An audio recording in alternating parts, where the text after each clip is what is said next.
Have you ever noticed that once in a while there are news stories that just seem to slide under the radar? And in this video, we're going to bring back to life a news story that just seemed to slide under the radar. More specifically, China having spy bases within Cuba, but everyone just seems to forget that the US government confirmed but then unconfirmed and reconfirmed this news story. Now, you would think it's a rather big deal that China is in Cuba and spying directly on the United States via electronic systems, but we have to understand the context of the month of June 2023. It was an extremely busy news cycle, especially within Ukraine. We finally had this push by Ukraine. They've been defending all this time, and finally we have the counteroffensive. So obviously, clicks sell, news stories sell. No one's talking about the Chinese in Cuba. We're talking about Ukraine. Also in the month of June, we had the very tragic news of the submarine that tried to go down to the Titanic and imploded on himself. That was massive news. So of course you're not going to be hearing about China and Cuba, but there's also some other speculation as to why the United States, again, confirmed, unconfirmed, and reconfirmed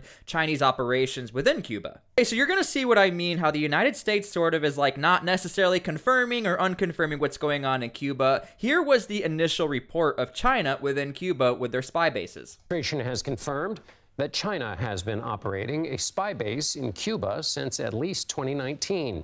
It's located about 100 miles from Florida. This comes after the Wall Street Journal reported that China tentatively agreed to pay Cuba billions of dollars to set up an electronic eavesdropping facility.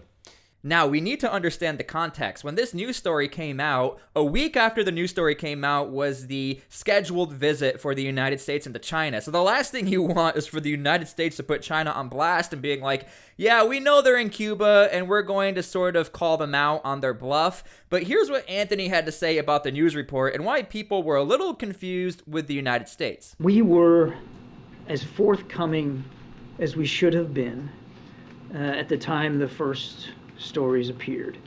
There is the sensitive nature of this information is such that we just simply couldn't go into more detail even before the first story appeared to try to better inform that reporting. After the first stories appeared, we worked very, very hard, as expeditiously as we could, with the intelligence community to try to get some context downgraded so that we could provide it over the weekend, and we did that. So you guys understand, when the initial report came out from that first video, the United States wasn't necessarily like, yep, they're there, and this is what they're doing, this is what they know. It was more so just like, yeah, they are there, confirmed, unconfirmed. But then it was confirmed, and this is why a post statement came out trying to explain, we couldn't give you all the information.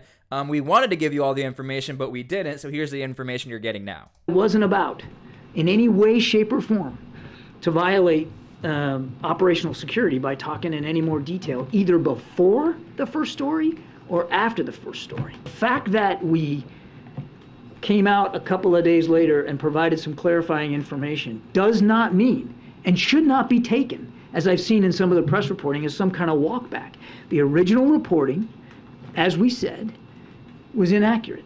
So again, Mr. Blinken is saying that the news reports of this Chinese spy base in Cuba wasn't necessarily accurate. That's why we came out with our own report, but there was some contradictions within the report. Nonetheless, I digress to the fact that we know that China is spying on us. I mean, these are Chinese police stations across the United States where China spies on the United States. They spy on their own people across the United States. One thing that I find interesting about this is that why are they in Nebraska? No offense, Nebraska. It's just interesting that they're like, we're going to go to Nebraska because it's in the middle of the United States. But I'm sure China found out that there's nothing going on there. I'm just kidding. I like messing around sometimes. But yeah, again, we know that China is spying. I just find it interesting, and I thought I should bring it to light that we sort of just swept this news story under the rug. Because we have to understand, if China is willing to open up some sort of spy base within Cuba, who knows what else they can open up within Cuba. Now, I'm not saying we are going to be in a Cuban Missile Crisis. For those of you who don't know, the Cuban Missile Crisis was the Soviet Union wanting to open up an arsenal within Cuba to be able to launch their own munitions into the United States. It was the Cuban Missile Crisis. Luckily, nothing ended up happening. I'm going to be honest with you, I don't know why Mexico City is in this graph, but apparently Mexico City had some beef with the Soviet Union. But I don't think we are at that point where we're getting to Cuban Missile Crisis. I don't even think China needs to get to that point.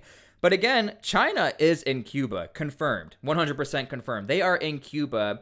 So it's interesting that, we're not necessarily reporting on that. There's not that much public news on it, considering China is one of our biggest enemies when it comes to the economy and when it comes to counterintelligence operations. So let's remember that the United States did end up having that meeting with China, and they went over economic growth, military growth, and a partnership to end any sort of... So let's remember the United States did end up going to the United States after this story broke out. The United States did not talk about the Chinese spy balloons, not talk about any spying. We don't necessarily know everything they talked about, but what we do know is that apparently everything came out okay. It was mostly economic talk and talking about Taiwan. But the Chinese and the United States never mentioned anything about spying operations. The main thing is we can speculate that the talks were not necessarily great as far as a military standpoint because there is still no direct line of communications within the militaries.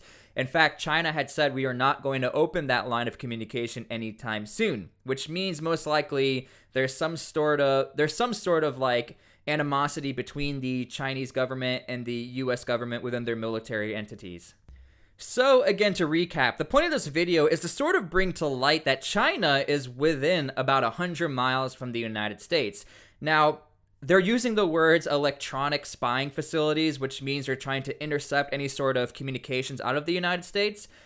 And so again, we know that China has some sort of interference or is watching the United States, and vice versa, the United States is watching China. But I just wanted to point out that sometimes big news stories tend to get swept under the rug because of submarines, because of what's going on in Ukraine.